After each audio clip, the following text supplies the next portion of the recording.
The thing about family betrayal is it cuts deeper than any enemy's knife. But nothing tastes sweeter than serving revenge at a table where they once mocked you. Growing up in Boston, my family made sure I knew my place beneath them. I was the forgotten daughter, the one who never fit their perfect picture. My sister was the golden child, my parents' pride. I was the scapegoat, blamed for everything, laughed at, dismissed. That life has a funny way of flipping the script. Years later, I built a tech empire from scratch, and the money came pouring in.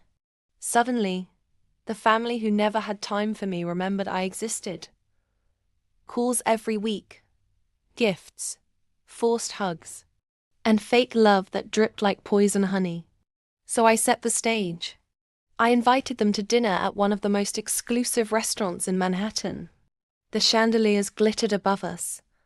The wine was older than my sister's dignity, and the tension was thick enough to slice with a knife. Halfway through dinner, my sister smirked and announced, loud enough for everyone to hear, "Mom and Dad already agreed I could move into your mansion." I nearly choked on my water, then placed my glass down slowly. "Too bad," I said, smiling sweetly. "I already sold my mansion to a couple just last week." Their forks froze mid-air. The gasps echoed. Faces drained of color. But that was just the beginning.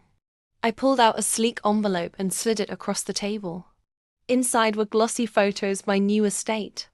Not just any estate, but the beachfront property they'd dreamed of owning for years. The one they bid for at an auction and lost. Because I had bought it. My father's jaw clenched. My mother's hands shook. My sister's lips parted, rage boiling behind her eyes. But I wasn't done. Oh, and the couple who bought my mansion. I leaned closer, lowering my voice. They're sitting 2 tables behind us right now.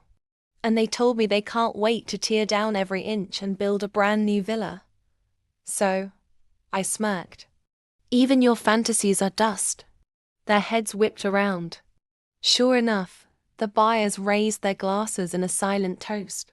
My family's horror was exquisite, but the killing blow was still to come. I placed a second folder on the table. "This," I said, "is my trust.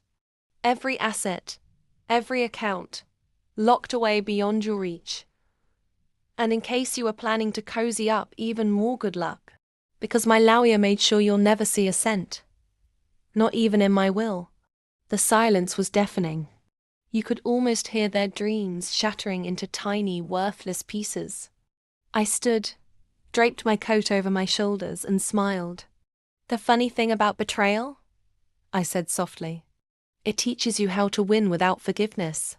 And with that, I walked away, leaving them in the ashes of their own greed. If you loved this revenge twist, don't just subscribe to my channel for more jaw-dropping stories that will leave you gasping.